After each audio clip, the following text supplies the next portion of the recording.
Did I tell you that I'm reporting from our Connecticut Bureau of Indisputable? We actually do have a Connecticut Bureau for Indisputable.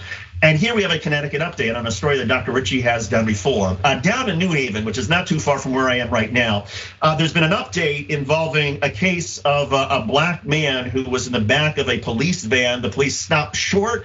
The man was not strapped down. He got jostled, hit his head against the wall, and the police grabbed him when they got to the station and lifted him by his arms and felt like he wasn't being cooperative. Well, he had actually been paralyzed. That man is now suing. He and his family are suing the New Haven Police Department for $100 million. Here's a reminder, here's a video update. In Connecticut, that guy in the back of the police van just broke his spine.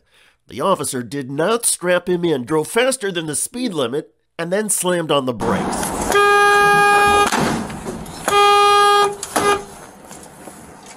You felt? The police officer stopped and verbally checked on the man, 36-year-old Randy Cox. I fall. I cannot move my arms. All right, do not move. I can see moving your arm. No.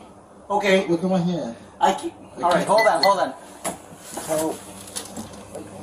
But then the officer kept driving without providing any assistance. Cox was under arrest for a weapons charge.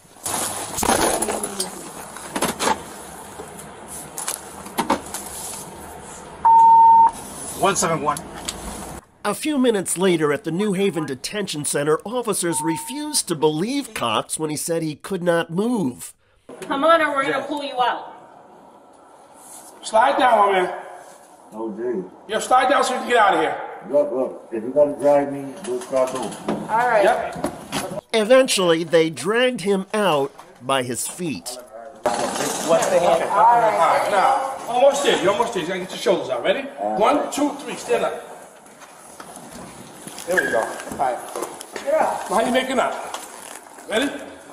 Actually, don't get that shit. Get the Yeah, The police did place Mr. Cox in a wheelchair, but they repeatedly taunted him for not getting up. I can't feel it. Sit up.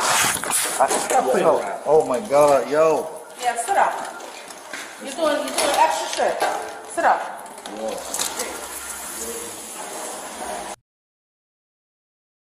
Just moving him around like he's some sort of rag doll who's not to be believed. Amazing, tough to watch. Well, Richard Randy Cox's lawyers have now filed a civil lawsuit in federal court against the city and 5 New Haven police officers, seeking $100 million in damages for the cops' alleged violations of the paralyzed 38-year-old's New Havener's constitutional rights.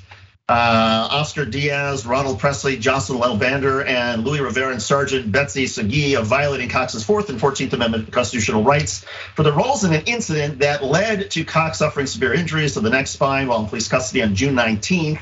The lawsuit, according to Thomas Breen from the New Haven Independent, also accuses these officers of recklessness, negligence, and excessive force, claims that the city should be held liable for the officers' actions and for not ensuring Cox's safety after his arrest. Cox, meanwhile, remains paralyzed from the chest down and is now back in the hospital because of injuries he sustained during this incident. Meanwhile, as for those police officers, they remain on paid administrative leave as the state's attorney's office considers whether or not to arrest and prosecute the officers.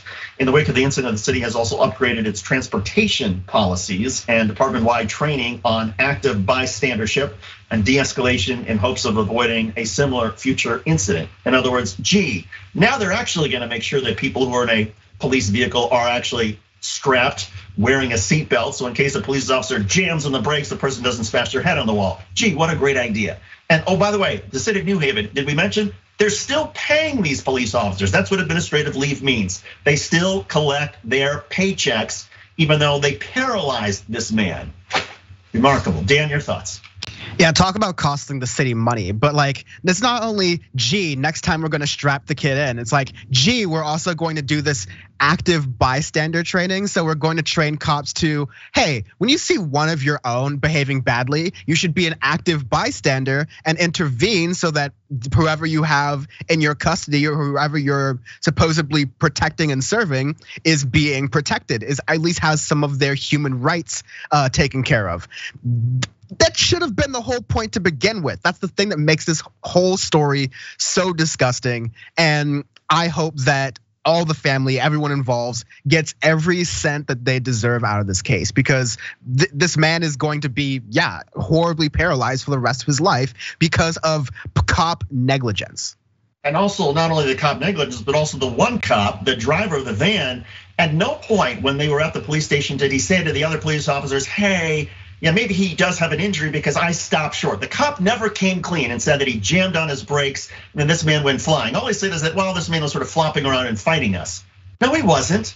The man was compliant. He was initially arrested on a gun charge. He was willingly handcuffed. He willingly got in the back of the policeman. It was when the police officer jammed on the brakes that he went flying against the wall. If the police officer had told his buddies at the police station, this guy's in some trouble because we had to stop, maybe then those other officers wouldn't have picked him up and throwing them around, which is the worst thing you can do. If somebody has a spine or neck injury, moving them, that will cause even more damage. Shame on the New Haven Police Department. I agree with Dan Evans. I hope this guy's family, Mr. Cox, I hope they collect $100 million and then some. Nothing can replace the value of this man's independence, which he has now lost, and the burden that he is now on his family. His family has to take him around to do everything with him. That is unbelievable. Yeah, really last thing here. We're recording this in a week where a certain celebrity made a lot of hay for wearing a shirt that said White Lives Matter on it. And then the entire right-wing media said, hey, why is this a controversial statement?